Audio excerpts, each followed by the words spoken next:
I am so glad you convinced me that the family car should be the Defender 110. It is so beautiful inside, it's so comfortable, and it just feels indestructible. Yes, it really is. I've been waiting a long time for the new model to come out. The Defender 110, I'm telling you, it's my favorite car of all times. It's my third one. You know, I have stories of going off road. The guy managed the group. He was like, "What are you doing in this beautiful car?" I'm like, "I'm going off road." He's like, "Are you sure? Because you can use one of ours." And then they look like Mad Max cars. I'm like, no, we're going to do this. And he was shocked. Wow.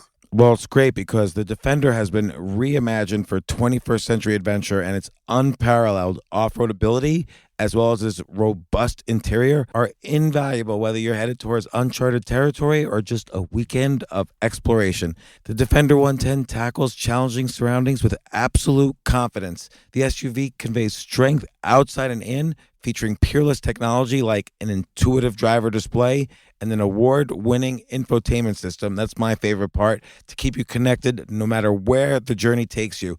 Adventure is unique to everyone, and so is the Defender. Choose from the two-door Defender 90, the four-door Defender 110, or the larger Defender 130 with the ability to seat up to 8 passengers. You'll find uncompromising performance in all three. So pack up and go even further with the Defender 110. Learn more at LandRoverUSA.com/Defender. This isn't your average business podcast, and he's not your average host. This is the James Altucher Show on the Choose Yourself Network. Today on the James Altucher Show. We hated not the enemy, but we hated the land, Vietnam, the soil, the place. Every step was maybe. Maybe I'll die, maybe I won't. And then another step, maybe. It was with all of us. 85, 90% of our casualties came from landmines, not gunfire, not the typical battle things you'll see in movies. It was landmines with a killing force. They were inanimate. You couldn't kill them back. And that maybiness, will I live or die? When you're 21, 22 years old, it lasts. It doesn't go away. I've carried it through my whole life, and now I've carried it into fatherhood. We're getting old. I'm now 73. And just like in Vietnam, like every day is maybe there'll be a tomorrow, maybe there won't. But as you just said, that's true for everyone, that we all write our maybe books. Maybe my dreams will come true. Maybe not. Maybe I'll change my dreams, amend them or qualify them, as I've done throughout my life.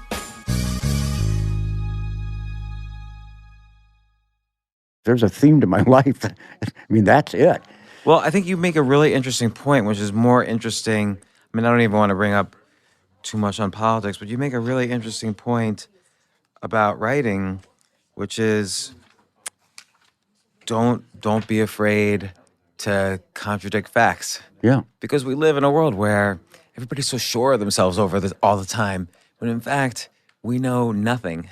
Yeah. And contradictions, what the all world's around about. us, yeah. That's And writers are afraid. They want to have an opinion that people respect.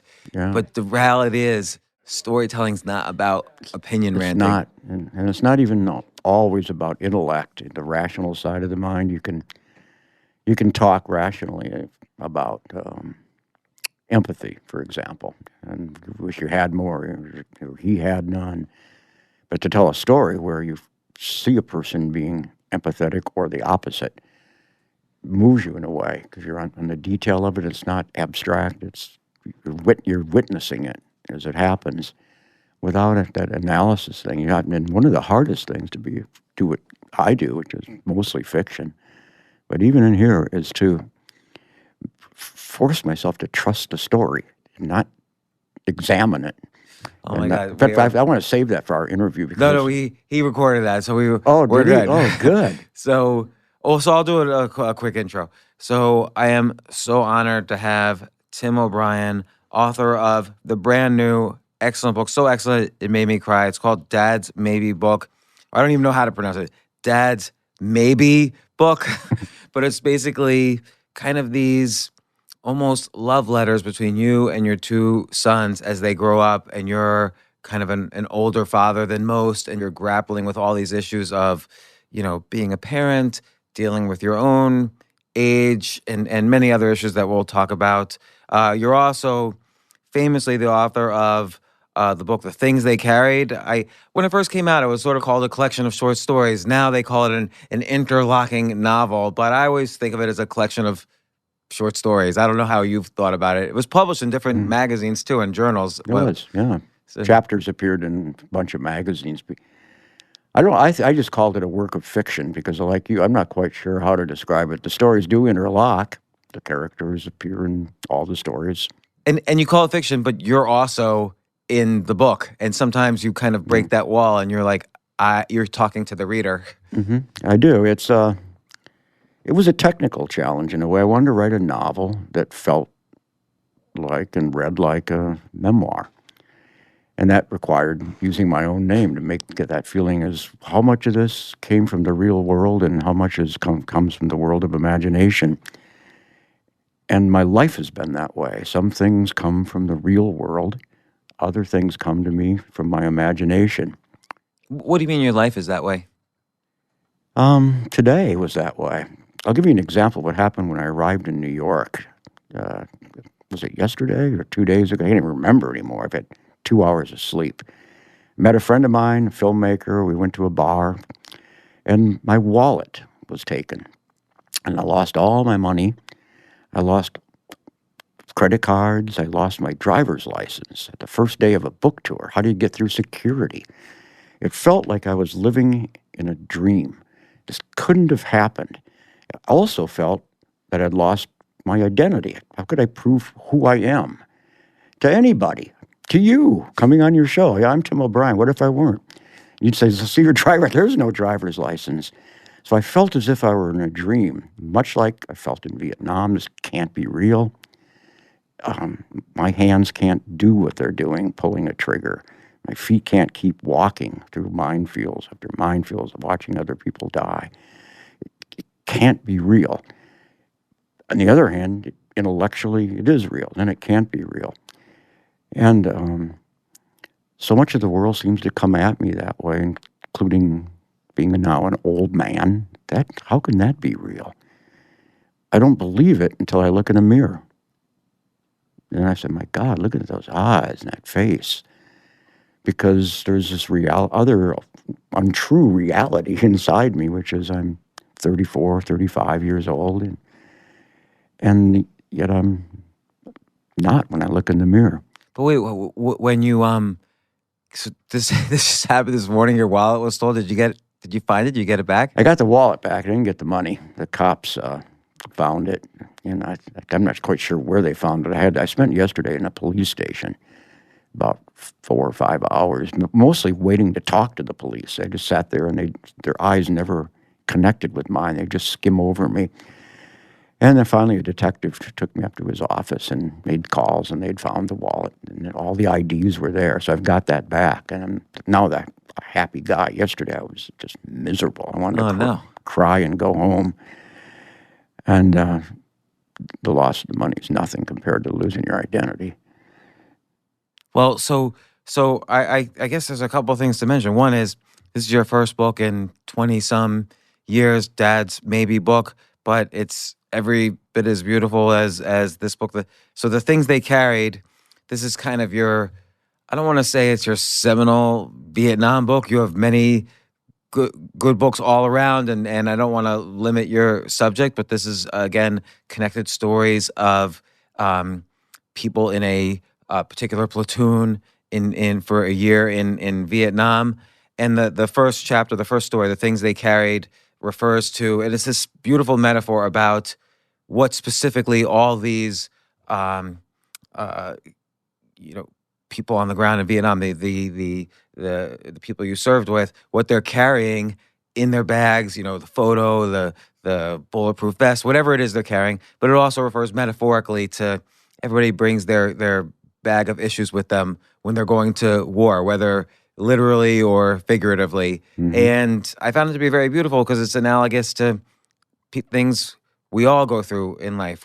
Not everybody goes to a war. We all go through our own personal wars, and we carry our own baggage and issues with us into those very personal wars. And I almost feel like this book, Dad's Maybe book, even though it's almost 30 years later since the things they carried, I almost found this to be oddly a sequel of sorts to the things they carried. Like this is so on the surface, this is a book about parenting and these love letters to your kids, which tells your story of fatherhood and their story of growing up and things you've learned and they've learned. But it's also a book about writing because you're constantly analyzing and breaking down writing for your children and giving them writing. And it's also, again, a book about Vietnam, and it's a book about war, and it's how to think about war and how to make decisions. Like I love this one point where you say to your kids, you start off with advice in one of your letters. It's okay to go to war, but make sure if you're in favor of war that you're the one willing to go do it, and you start to we start to unravel your real opinions about this situation, or at least how to think about it, so that you're not, so that one is not a hypocrite and one realizes the enormousness of this decision. Yeah, you really did. I look at it as a sequel too, and I've secretly thought that. I really haven't articulated that, even to my own editor. But most of the things that are addressed in the things they carried reappear 20 years later, 30 years later, through the prism of nonfiction, stories about the uninvented stories, unimagined stories, things in the real world. And the word maybe in the title of the new book, Dad's Maybe book, is all the way back to Vietnam, where every step was maybe. Maybe I'll die, maybe I won't. And then another step, maybe. It was with all of us. 85-90% of our casualties came from landmines, not gunfire, not the typical battle things you'll see in movies. It was landmines with a killing force. They were inanimate. You couldn't kill them back. They embittered us. We hated not the enemy, but we hated the land, Vietnam, the soil, the place. And that maybiness, will I live or die? When you're 21, 22 years old, it lasts. It doesn't go away. I've carried it through my whole life, and now I've carried it into fatherhood. We're getting old. I'm now 73. And just like in Vietnam, like every day is maybe there'll be a tomorrow, maybe there won't. But as you just said, that's true for everyone, that we all write our maybe books. Maybe my dreams will come true. Maybe not. Maybe I'll change my dreams, amend them or qualify them, as I've done throughout my life. I had resented this idea of fatherhood.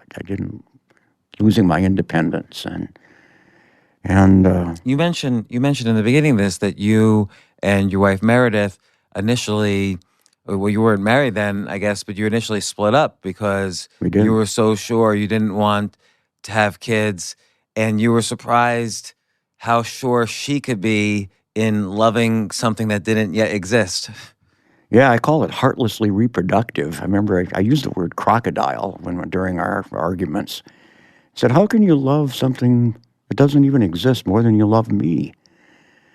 And she'd say, how can you be so selfish? And eventually we did break up for a couple of weeks, and we met in a restaurant and spent 6 or 7 hours, a long time in this place, telling each other stories of our lives. How did we become the way we were? And she had a lot of bad stuff happening in her life as a little girl. Her sister was in a mental institution. Her other sister committed suicide. Mother died young. And I was carrying my own burdens from childhood, an alcoholic father, basically the town drunk. It was a tense. I was afraid of him. I idolized him and loved him dearly, but I was terrified of him. And when we talk these things out, the idea of having a kind of a normal, happy family life, whatever the hell that is, I don't know quite what it is, was, we both wanted it, but I didn't quite know it yet, and she did. And in a way, she rescued me, I think, that I stopped writing for 10 years, as you mentioned. I wanted to be a good dad. And you can't be a good dad if you're not present. You can't sit at a word processor or a computer for 12 hours a day. And then the other 12 hours spend worrying about your book. Is it good? Will people like it? Will I like it? You got to be there. And I did it. I just said, I'm stopping, and I did. That she rescued me from an old Tim O'Brien, and I became a new guy. When you say rescued, and this refers to something else you said a minute ago, do you feel like you were almost addicted to this process of sitting down every day for 12 hours and writing and then worrying about whether it was good or not? Like, did you question whether you would be able to have a voice in the world if you weren't engaged in this process? Yeah. I attached my love of myself to a paragraph, a bit of dialogue. I love myself only insofar as I'd love a scene. My self-esteem was attached to it. My sense of liking myself was attached not to human beings, but they were attached to words on a page. And I was torn away from it initially, but I realized when I stopped writing for all those years that how lonely I had been. Sitting alone in my underwear, not leaving the house for days on end, sometimes weeks. I would not leave. I missed, without realizing, I missed them people. And now being the father of these two precious little boys and a great wife, I'm out in the world in a way, and I'm writing again, but I'm writing from for what me feels an internal kind of revolution. I feel full of love. I feel the ticking clock. Every minute I'm getting older, and I want to use each second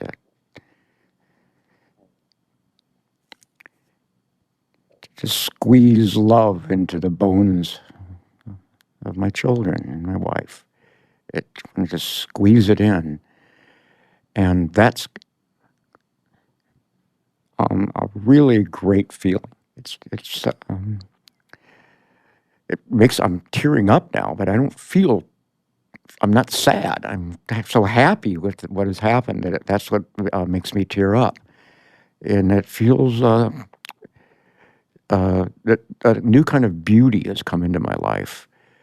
That's not exactly the beauty that's addressed in the things they carry, but it's analogous to it. There's a beauty of surviving a war and a beauty of hanging on to your sense of morality during a war. It's so hard to do. But this is a new kind, and it feels like I feel like a new human being. And so when you started writing this, your son Tad, I think it was, asked you, "What are you writing?" And somehow it came up that maybe this would be a book. And Tad, your youngest, said, "That's what you have to call this book, maybe." Right. You said you got to call it what it is. You said you got to be honest. You're writing. You said you're writing nonfiction. You better tell the truth. So call it what it is. And then he asked me. I can't remember if I put this in the book. Then maybe it was a day later or a couple days later.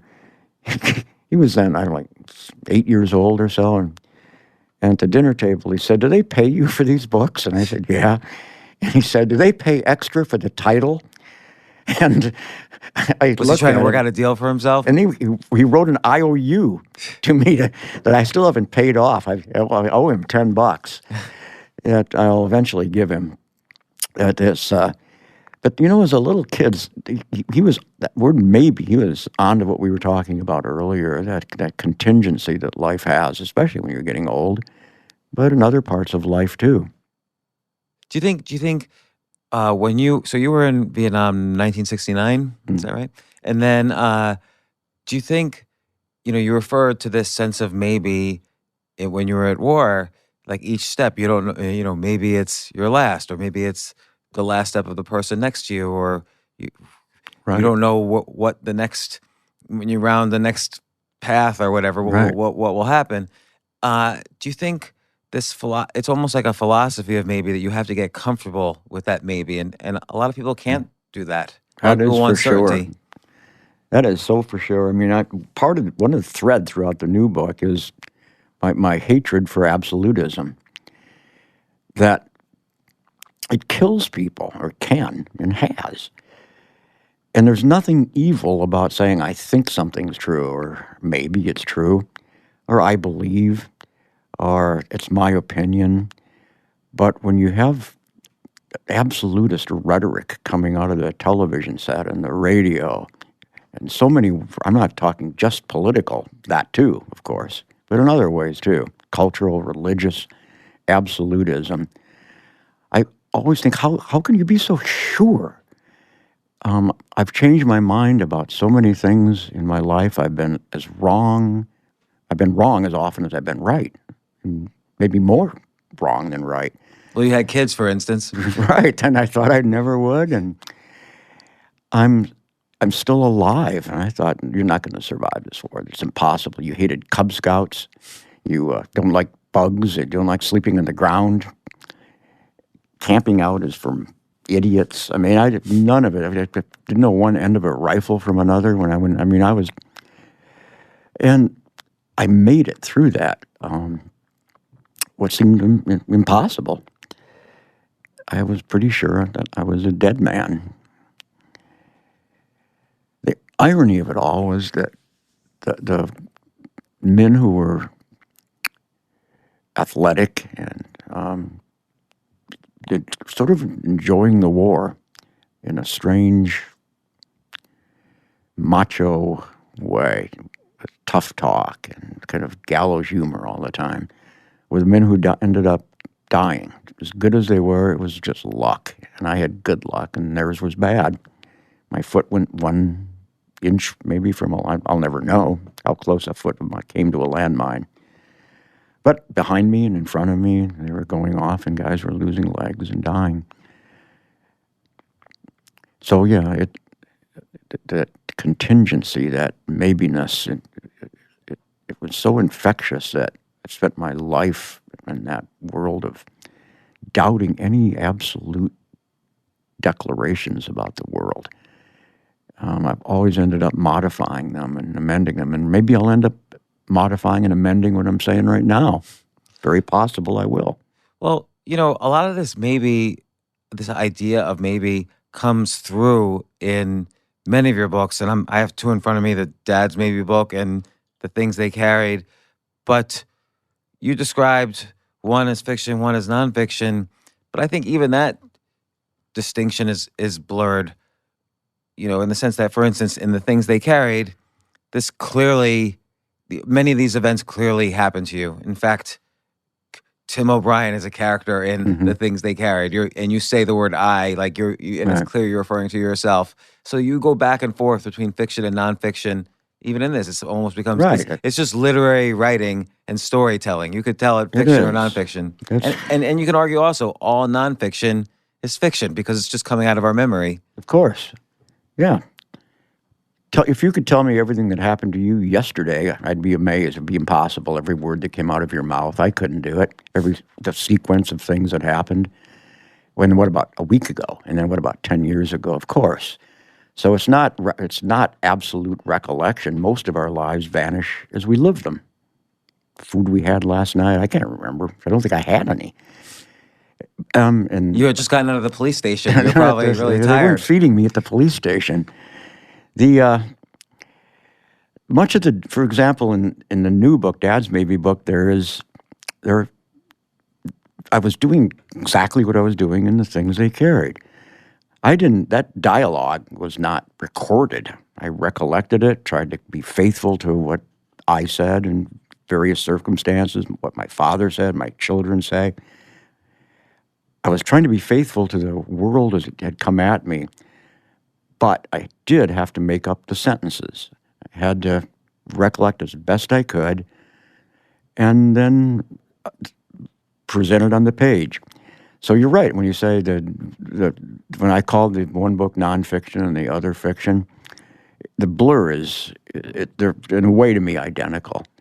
I'm more faithful to what really happened in the new book than I am in the things he carried. A lot of things are invented in there. Here, nothing's invented out of whole cloth. But in a way, even in the things they carried, it wasn't totally invented. The stories were launched by something in the real world, which would then be transformed through imagination into more than what had happened. Sometimes this could have happened or it should have happened. I wrote a whole novel called Going After Cacciato that was about a man who one day in the war decided to walk away and head for Paris. Well, it didn't happen, but it could have happened. And I'm sure you probably wondered it many times. What happens if I just walk away and leave? We're walking anyway. Just straighten Go it out west. and head for Paris. And we had two guys who went AWOL in Vietnam, out in the middle of nowhere. They just vanished, and it turned out they had walked away from the war, not very far. They went to a village and just lived with some villagers for a while until they ran out of sea rations, and they didn't want to eat whatever that was being eaten in the village, and they came back. But there was this desire to escape that all of us felt. Dear God, let this be over. And some would be explicit about it. I was explicit. I want to be out of this place. I want peace. Some of the best books I've read about war: Red Badge of Courage, Henry Fleming, Fleeing from Battle, the Assyrian just dreaming about getting out of this war, or in Catch-22, rowing to Sweden. Even in Hemingway's work, A Farewell to Arms, a man essentially deserts and, rows his way over, I think it was to Switzerland. And the instinct to preserve one's life, and even more than that, your moral integrity, is a strong one. Killing people is an ugly thing, even in the most righteous cause. It's really ugly.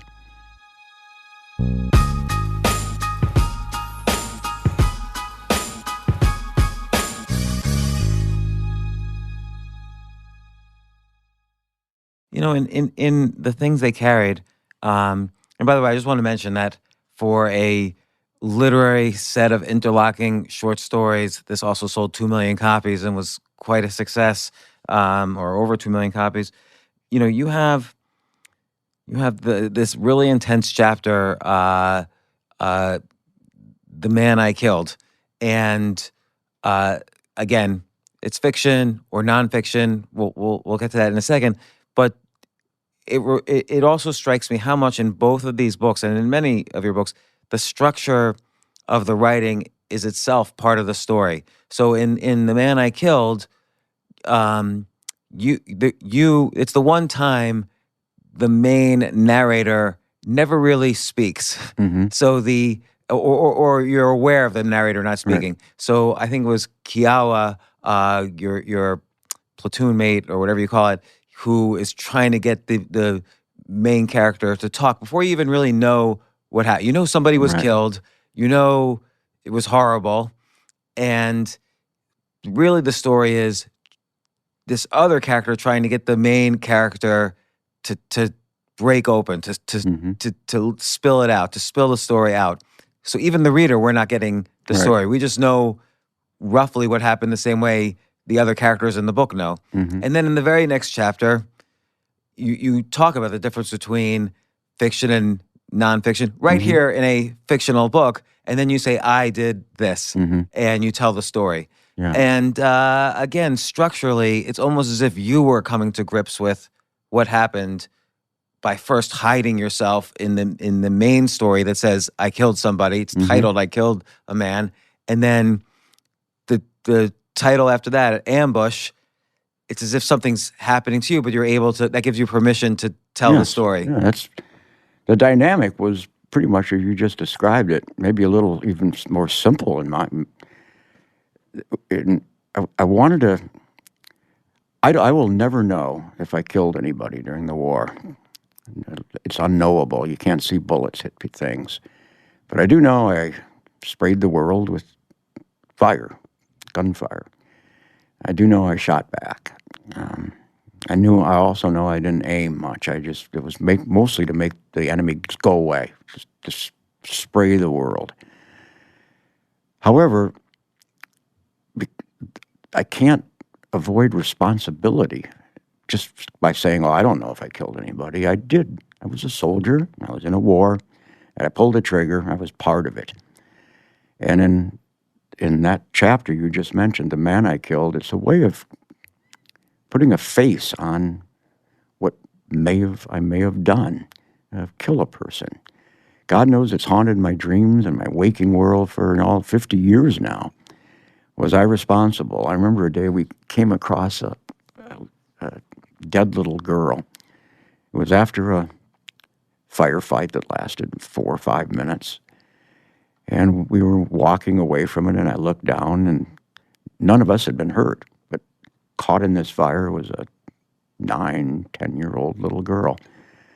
Half her face was gone. Her one eye that was left was wide open. And I remember looking down at her and just thinking, well, the world must be a better place. Right? That's why we have wars, isn't it? To make the world a better place. We don't have them to make it a worse place.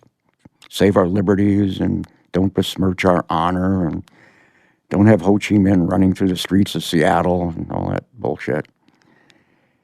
But it sure as hell didn't feel like a better place. I felt I was complicit in centuries-old evil. Well, that's so... that little girl's face will live for me forever. And she was one of numerous such that I tried to collapse into the man I killed, images and horrors that I recollect.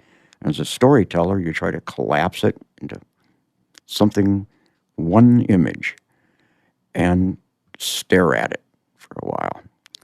And force the reader to look at the nastiness of it for a while. And that sense of sorrow of participating in something so evil as killing other people. At one point in the new book, I propose we delete the word war from our dictionaries and replace it by, every time you want to declare war, you declare, I want to kill people, including children. So you'd have to rewrite the Gettysburg Address and all of Shakespeare and the history of the world. So it's a tongue-in-cheek recommendation, but I really believe in it. It's earnest. War has become such an abstract word that you can go to your PTA or your Kiwanis Club and be belligerent in your rhetoric. And but if you have to say at the PTA, I want to kill people, including children, which is what war is, it's going to be harder to get out of your mouth, and maybe you won't be quite so bellicose in your rhetoric and in your behavior. The man I killed represents the horror that still lives within me. I read that story aloud in Chicago 12 years ago or something like that, and I cried as I was reading it. And after it was over, this young man, 21, 22-year-old guy, came up to me and gave me a hug and said, I could tell that was tough on you, but I appreciate your honesty. And then I said, thanks. And he turned back to me and he said, by the way, I've been thinking about joining the Marine Corps, and now I know I will. And I went back to my hotel and I looked at him in the mirror. I thought, what a yo-yo I am, and what a failure. And the idea was the opposite of what he took from it. He took something mysteriously his from something that the author intended in a 180 degree in the other way. Watch out, be careful about wanting to go to wars. And I often feel that that my books brush up against readers, but they take from a book what their temperaments and their histories prepared them for. You in Dad's Maybe book, and I like how this conversation, just like these books, Bouncing back and forth. yeah, because they're both related to each other. Because you give as a writing advice to your kids. So again, I see this as 3 books in one. It's about parenting. It's like a master class on writing. It's about war, and you mention that story, and you also mention in the writing advice in one of the letters to your children, you say leave room in a story for other people to experience their own lives within the story. I forget the exact Exactly. words you use, but I thought that was very beautiful. I never thought of it that way. And that's related to another piece of advice you give, which is don't overplot. So maybe you can elaborate on that because it's part of the writing process of all your Yeah. books. What does it mean to leave space in a story? It means don't explain your own story. Let the story explain itself. I could tell you an anecdote, and I'm going to do it. And then I'm going to explain it. And you're going to hear the difference. So this is out of the new book again. When we were vacationing in southern France at a ritzy, really expensive hotel, way beyond our means. It was full of tanned, everybody looked like George Hamilton or Johnny Depp. I mean, all these movie stars and money and jewelry. We didn't belong there.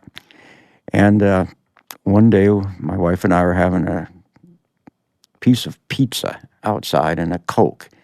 Total bill like $75 or something. And the pizza tasted like duck liver and the Coke was flat. And we were complaining about this. And the phone rang, my cell phone, with my sister calling. And she said, Mom died today. And I went over to a ping pong table where my kids, who then were like maybe 6 and 8 years old, something like that, very young. And I said, my mother died. And they didn't say much, and I didn't say much more.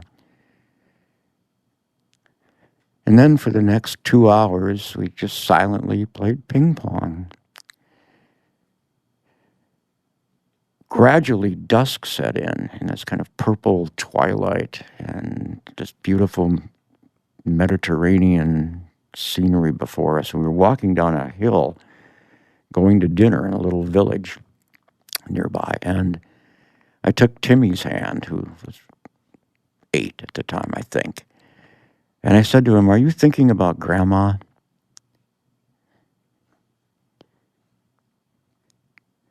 And he said, no. I'm thinking about you thinking about Grandma. That's the story. But you can explain it. You can talk about what empathy from an 8-year-old kid you'd think would be thinking about basketball and kid stuff. And how I'd lost some qualities I'd had as a child of empathy for the world. I drive by homeless people now. I'm embarrassed even to look at them. I give money to the United Way and chalk it up. That I've lost some of that quality that I used to have through getting old, I guess, all the years on this planet. Now I'm explaining something, and it's true stuff I'm saying, but it grabs you in a different kind of way. It grabs your intellect, and stories are intended to hit your intellect, yes, but they're aimed at your tear glands in the back of your throat, and at your heart, and your stomach can turn in a story. And that's another kind of knowing. It's physical sensation knowing. Well, what a word will do. No, I'm thinking about you thinking about Grandma. And the story is better than the analysis. And that's one of the hardest things for me to have learned as a writer, and I'm still guilty of losing it, is to trust the story and don't explain it. And when I read books I don't like much, and short stories I don't like much, it's usually associated with tidying up the world and explaining things too much. Much of the world that intrigues me is inexplicable. I don't know why I do what I do. I don't know why I'm on a book tour now. I mean, I could talk about things, but it wouldn't explain why I'm actually talking with you right now. I really don't know. It's a mystery. And I've tried to make myself trust the anecdote or the story itself. You know what's interesting to me in that example also is that particular story in the book, and I remember it. It ends, of course, with him saying, "I'm thinking about what you're thinking about, Grandma." It's almost like using dialogue as opposed to analysis. Mm-hmm. Dialogue are real words that someone says, and you end the story with that line. But real words that are spoken are almost like the tip of a very big iceberg. So he Mm-hmm. has his whole history with you underneath those words, and it's up Right. to us, the reader, to then kind of feel or imagine what that iceberg is like. And maybe Right. that's a little bit of what you're It's of a what you're lot of saying. what that we have to, as readers, we're participating in something, and we're bringing our lives into a story. And our lives are all, in many ways, different from everybody else's life. Different experiences, different values, and you take from a story, a line, but you're reading it through your own history. You're a human being reading it. You're not a computer analyzing it. You're taking it. And you're taking it, all of us, in different kinds of ways.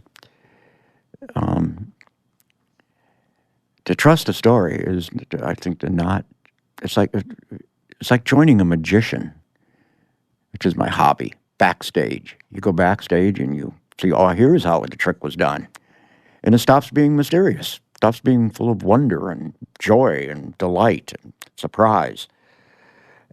It's mechanical. And that's explaining a thing. You've learned how the trick was done. In a story, you try to create an illusion of setting and place and people without the association of explanation underneath it all. Let the reader do the explaining, just as you just said.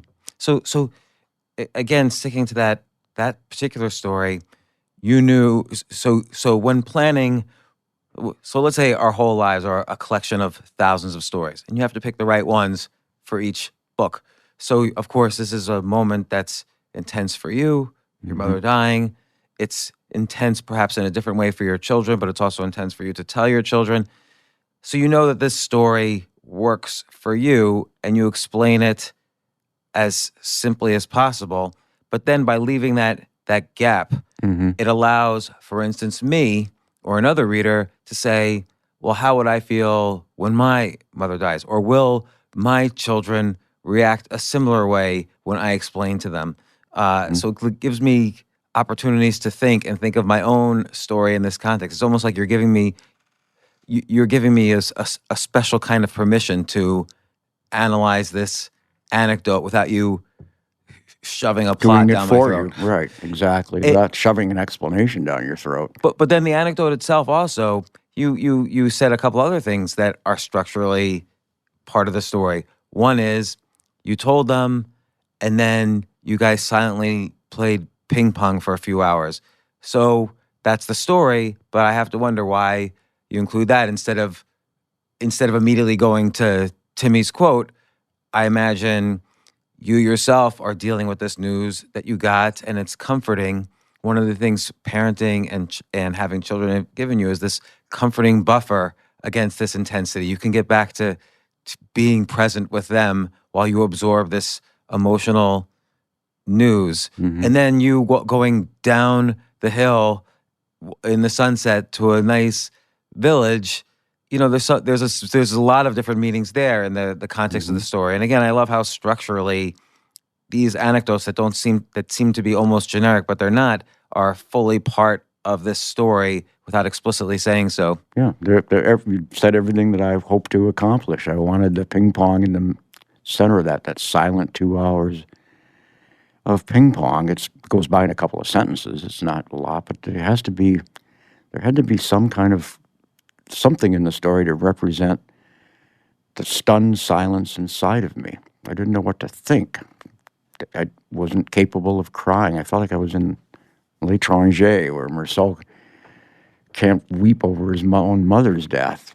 But without So in The Stranger by Community, he doesn't weep over his mother's death, but that itself is part of the story. Whereas here, there's a different sense, right? You're playing ping pong, which is almost like this wordless conversation back and forth, rather than just sitting there. That could have been an option for you. You could have just sat there and watched them Yeah. play ping pong, but that would have seemed a little more emotional for you, uncaring for them. Instead, you're back in their lives, and as opposed to the main character of The Stranger, who wonders what he's going to have for lunch immediately after Right. his mother dies. I don't remember exactly what he does, but it's that Right. flavor. Yeah. So again, structurally for him, that was part of the story, and for you was you have to. So it's part of your. That's right. I mean, it's there's there are different kinds of silences in the world, and the silence in my book is a different sort from that in The Stranger.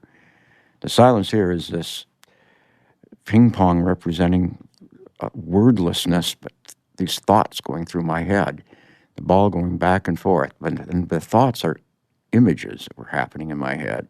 My mom was a young woman, my mom in a hospital bed, and all kinds of other. It was like a ball going through my head, but I wasn't able to make sense of anything. They were just images coming. And I couldn't make emotional sense of it. I didn't know what to do with my body. And the ping pong was doing something with my body. And having these two little boys who I'm actually helping one of the boys do it. Tad was then barely as tall as the ping pong table. He could barely reach, so he's playing ping pong with my hand helping him. It represented structurally, but also in just the content of doing ping pong, what was happening in my head. These balls going back and forth for 2 hours or so. But I find what's fascinating is you don't say what's in your head. You say we played ping pong wordlessly for 2 or 3 hours, however long. It reminds me of, and you refer to Hemingway a lot in Dad's Maybe book. You force your kids, your poor kids, you force your kids to read all these Hemingway stories that I know as a kid would have been the most boring stories in the world. Now I appreciate them more, but back then, never. Right, and me too. But it reminds me though of, and obviously Hemingway's an influence on you. Like in The Sun Almost Rises, the main character is going upstairs with his room, with the main female character, and they spend 2 hours there and then leave. So you don't know what's happening. He has this war injury. You don't know. You never know. But we get to fill in those gaps, and the silence itself becomes part of the story. It does. It's again, it's not attacking the reader and beating them over the head the way we would if we were to write a reasoned essay. It's attacking the reader, the whole human being, the head, but also the heart and the gut and everything else we have.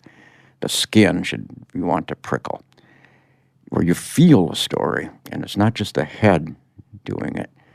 And that's where silence comes in, is that you want the reader to have a moment of silence. I even told you the story with pauses. They weren't theatrical pauses. I didn't do it on purpose, but they were pauses. They were emotional, like, don't cry, Tim, and gathering myself, then uttering the next word.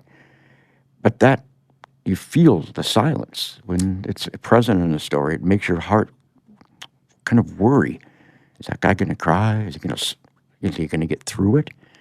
Right, we're on the balance there. Like, what are you doing right after your mother died? Are you upset? Why are you playing ping pong? Or what are you thinking about? We're worried for you. It could go either way. You could be a sociopath, or there could be some emotional, touching thing. But then you do a quasi-silence. When you were just describing it to me, you describe the sunset, you describe walking down the hill, you describe going to the village. That's a silence in and of itself. You're spreading out the time between you telling your children about your mother and then Timmy's final quote. Yep. It's like you still are stretching the silence. Yeah. It's how I write. I don't write with the thought of doing what you said, even though I did what you said. I don't think about it. my thoughts are on trying to represent how inadequate, and not even inadequate, how impossible words were for me. That's what all that was meant to represent, the going down to the hill, the purple light, the Mediterranean, the rich milieu of it all, this ritzy hotel where we didn't belong. It's meant to represent wordlessness. And so there is no dialogue until that one piece at the very end. It's a wordless, unspoken, speech. And it was meant to capture an emotion that you hope other people will respond to. It will be, just as you said, what about my own mother, my own children? What would I do? I wondered for years, how am I going to respond when I learn that my parents have died? I remember I was little. How little? 7? Lying in my bed, cradling my pillow, and imagining it was my father dead, and we were together somehow, dead.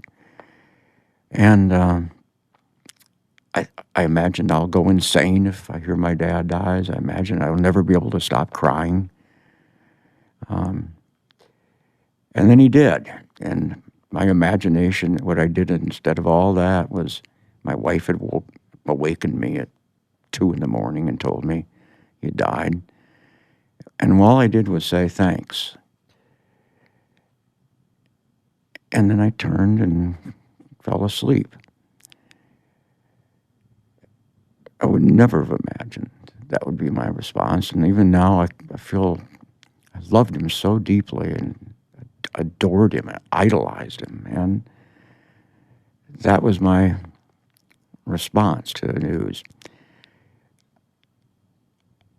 I could say more, but that would be explaining something that had occurred to me that's actually happened. But if I start explaining it, it's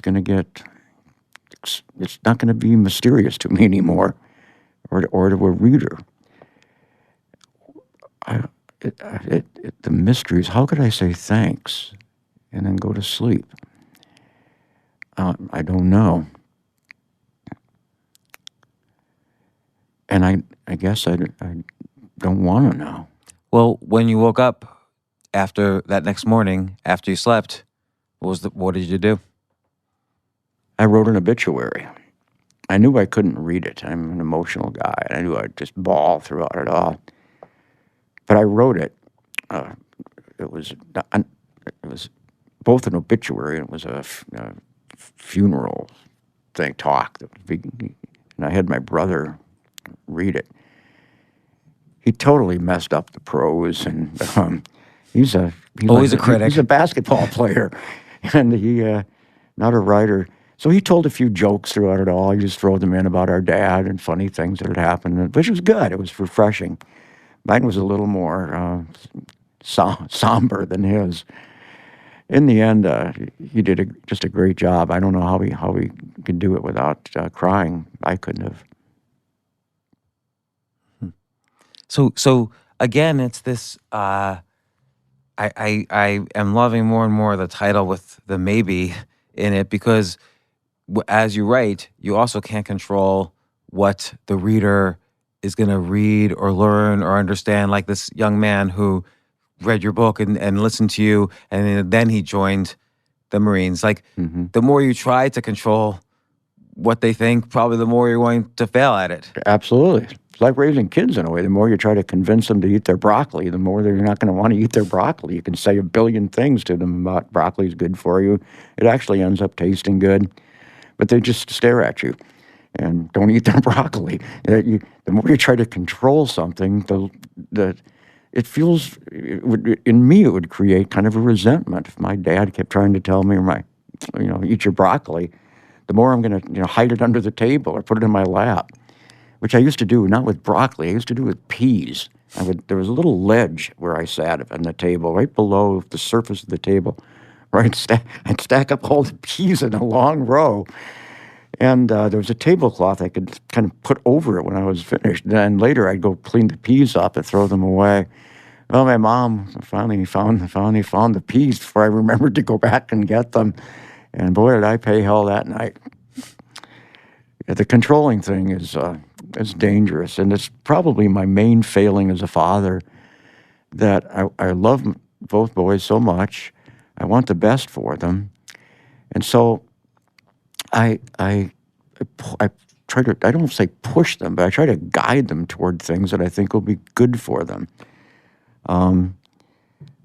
Like what you had mentioned earlier, feeding them some stories that I like or dislike. I gave them stories I don't like, Hemingway stories, and see how they'd respond. Well, I liked your analysis of in the book. You have them read *The Killers* by Hemingway, one of Hemingway's most famous early stories, one of the Nick Adams stories, and I liked your analysis where it felt to you slightly cartoonish, the dialogue, not the dialogue, but the descriptions and the dialogue. And one of your kids, I think maybe it was Timmy, says, why'd you have us read this then? And Yeah, I said, what, it's about a boxer who has either thrown a fight or hasn't thrown a fight that he was paid to throw by a gambler. And the gambler sends 2 thugs to kill this guy, this boxer. And the boxer, Nick goes to the boxer in the end of the story and says, these 2 guys are coming here to kill you. They're here. And the boxer says, I'm tired of running. I'm just going to lie here. And so I asked Timmy, I said, well, what did you make of that? And he said, well, I wasn't thinking about that. And I said, what were you thinking about? And he said, don't boxers hit people in the face? And I said, yeah. And he said, don't boxers get hit in the face? I said, yeah. And he said, I was thinking about why would anybody want to be a boxer? Hemingway didn't intend that, but what a cool thing that's what we were talking about maybe from the beginning of our conversation, is how you can't control a reader's response. A reader brings a life to art and brings things out of art that may not be even remotely connected to what the artist is intending. And it has to do with trusting a story. That if you take that out of a story, that's a great lesson. Why would anybody want to be a boxer? A+. I gave him, it's like watching your kid swish a 3-pointer, down it goes, and you think, wow, what a brilliant literary critic that kid is. Well, even though it's not related at all to the story. Well, it's interesting. In the story, it's basically these 2 guys, these killers, come in, tie up Nick Adams and the chef, and it's very cliche-ish the way they talk to Nick Adams, like, oh, he's a really bright boy. Yeah, he's a really bright boy. Town's full of bright boys. Yeah, and to some extent, to you, that didn't feel like truth. It felt like maybe, I think you were kind of implying maybe he had just seen some movie and it didn't feel like truth to you, whereas Hemingway is really known for sort of telling these very truthful sounding stories, just as you are. And I wonder, how do you go about that process of asking yourself, you write down a line, you write down a story, how do you ask yourself, does this feel like truth to me? Mm-hmm. Well, I faced that issue in my new book, big time.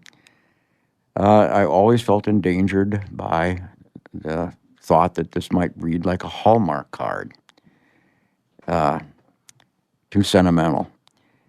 And I address that directly in the book. I said, yeah, to some people it might seem too sentimental.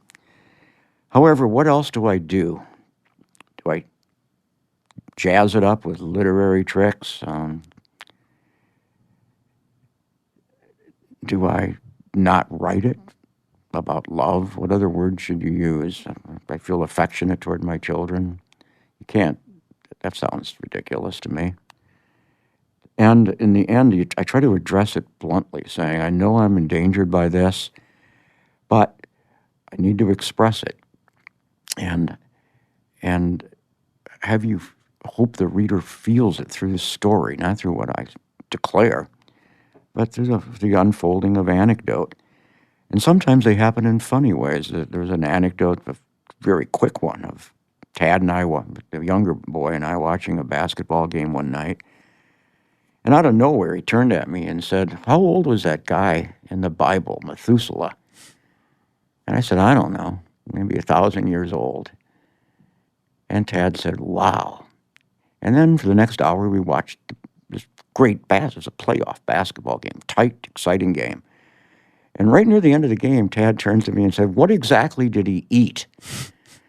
And at first I laughed. I mean, think, and then when you think about it, his dad he must think of me as like a Methuselah. I mean, I think he does. Like, boy, is he ancient, deaf and hearing aids and gray hair. And he might have been asking what exactly did Methuselah eat? He might have been asking, maybe I can find some good food for my dad and keep him going for more years. So what started out being funny, I never asked Tad. He doesn't remember the incident anymore. He was too young. It happened too long ago. But I think something like that was going through his head. I'm almost sure. And also in this book, one thing that separates it out from being too like what did you say? What was the word you said? Like a Hallmark card, is you give extremely great advice about writing. Like this, if all someone does is kind of rip out the pages with the writing advice, that's an MFA in writing. I mean, some of these, I'll just read some of them. Like, of course, we talked about this a little bit, but do not be terrified of emotion, be terrified of fraudulence. And I think that's so critical. But this one was very interesting. Stories are not puzzles. Puzzles are puzzles. And my guess is you said that because a lot of kind of, writing advice applies to, let's say, if you're going to write a thriller, you set up a puzzle for the main character that he has to solve, and then he meets his arch nemesis and so on and so on. You have to figure out how to get him there. And I thought that was a very interesting, stories are not, it's not a puzzle to solve to get you from beginning to end. I mean, that piece of advice comes from reading too many bad to mediocre stories in my life where I feel like I'm trying to figure out what is happening in the story. Like there's that and there's that. What is the story about? Usually in bad and mediocre stories, I get somewhere near the end and finally I get the aboutness. Oh, it's about falling out of love. But you feel as you're reading it, putting it together, that you're fitting pieces into a jigsaw puzzle. And that stories can be puzzling. In fact, they should be puzzling, but they shouldn't be puzzles you put together. And it came from irritation at some of my students. Well, and I love it because this is related to this. You write, surprise yourself, you might then surprise your reader. So if you're writing something where it's like unusual to you, this thought, emotion that maybe was a deeper truth that you uncovered while writing, that if it surprised you, it's probably going to surprise the reader in a good way. It'll drive them forward into the story. You hope so. You hope if it surprises you as the author, it might surprise someone else. And then this was an interesting piece of advice. Bear in mind that stories appeal not only to the head, but also to the stomach, the back of the throat, the tear glands, the adrenal glands, the funny bone, and so on. You list all the body parts, basically. Right. And I was curious what you meant by that. Like, for instance, you have the lungs, the blood. What do you think you mean by that? Well, I just tried to describe it a little earlier, but it's when I respond to a story, my body responds. I feel it in the pit of my stomach. Read Edgar Allan Poe's story. And something dark and bad opens up inside me. I read Huckleberry Finn, and the little boy in me opens up, and it's opening up through parts of my body. I'm feeling on a river, that bobbing sensation. And a boyish sensation comes into me. If you're reading a Woody Allen short story, he's written a few masterpiece short stories, I think, that they won Henry Prizes. They're really great stories. My laugh gland, or whatever the hell causes us to laugh, kicks in, but it's laughing with meaning. It's like laughing at, oh man, that is the human being I know, and I've met that person somewhere in my life, and I'm laughing at a memory of my own partly. But my body does respond to stories. And if it doesn't respond, it means I don't like it much. And so I think again, like this, there's so many reasons to read Dad's Maybe book. And at first glance, it's like, okay, I'm gonna read this great writer Tim O'Brien in his experience of parenting and fatherhood over the past 20 years, and there's going to be literary sounding stories about his children. But the reality is, this goes so much deeper. And it's not a parenting book at all. I mean, I can't even give advice to myself. How can I give it to anybody else? And yet at the same time, though, seeing you or reading you break down these stories that you're having your children read, then you literally just list writing advice and you list how you develop your feelings about war and so on. It's so powerful. And that what you were just saying about, have the story not only appeal to the head, appeal to all these other parts. You know what the most disturbing story was for me in The Things They Carried? And I just thought this story was amazing, was how to tell a true war story. So it's basically Rat, one of the other characters, telling the other people in the platoon this story that just seems incredible, and it's about war, it's about love, it's about this weird kind of betrayal, and something really bothered me about the story. But then all throughout, you're pacing the story with another character saying, that's not how you tell a story. So you're almost giving writing advice. In the story. Yeah, in the story. So I just thought that was a beautiful one. And then another thing, which is related to Dad's Maybe book, but the seeds of it, I think, are in 30 years earlier in The Things They Carried. You're telling this story about Norman Bowker, one of the, one of the soldiers, and he basically writes to you and says he felt, even though he was back, he felt somehow like he was almost killed in Vietnam. Like he didn't feel life anymore. And then he ended up sadly killing himself a few years later. And I wonder, because so many of your books and your thoughts and even again in this Dad's Maybe book, there's a lot about your feelings about war and opinions about war and how society almost falsely shapes itself around war. I wonder if you never fully pulled out of Vietnam. You take it with you into every, do you ever say to yourself, boy, I wish I could write something that never mentions any war? And I'm sure you have written stuff like that, but... Not really. It's everything. A life is all of a piece for me. Vietnam swirls through everything else, and fatherhood swirls through Vietnam, and back to my childhood swirls into the here and now. One day, Timmy asked, I was writing a chapter of Dad's Maybe book, and Timmy asked, what are you writing about? And I said, I'm writing about how I hate being called a war writer. And I said, that was a long time ago. That was 50 years ago. And Timmy said, yeah, except you really never left Vietnam. And boy, was he right. That part of me still lives there and always will. The same it would be for you if your hometown will always be there. Whether you hated it or loved it, you're in a concentration camp. You're not going to leave it behind. It's going to be inside you. Right. And that to have Timmy utter those words to me, except you never left Vietnam, Dad. He's so blunt, by the way. Both your kids are so blunt all throughout the book. I love their bluntness. They are. And I love how some of these lines that come out of their mouths, not all of them, but a few of them are literary lines. Except you never left Vietnam. It's the except. Okay, if it was 50 years ago, he doesn't say all that stuff. He said, except you never left Vietnam. And he meant it, I guess, in a psychological sense. He's been around when I've been silent at the dinner table, and he knows what pushes my buttons of memory. And both kids know. And they treat me the way they would if they went into a church. You're not going to be loud, and you're not going to interrupt what's going on inside of it. And they treat me delicately and really well. When they can see me thinking about the past.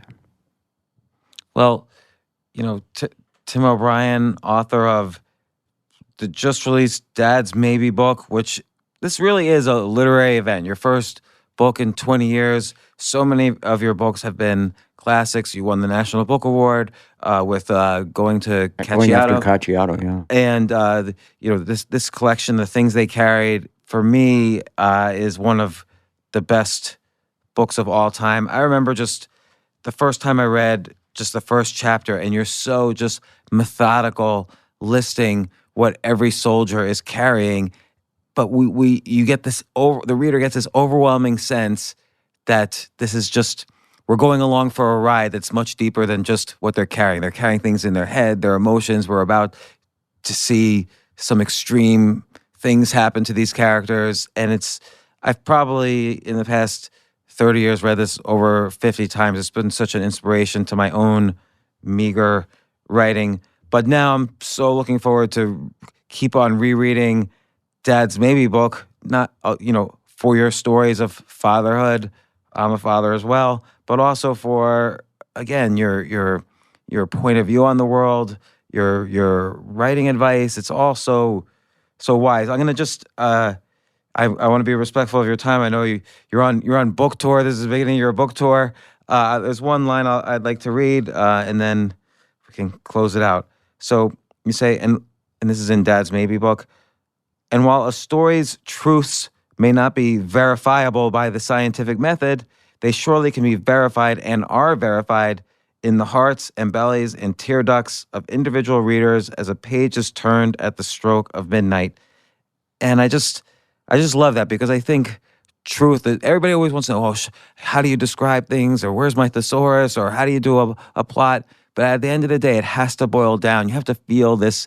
You have to scrape away every layer except the truth, and that's very difficult. It is. So thanks once again, Tim O'Brien, for not only coming on the podcast, but writing these books that have changed my life. I really enjoyed it. You wouldn't know it from the times you were crying in the podcast, but I appreciate it. Thank you. I had a great time. Thank you.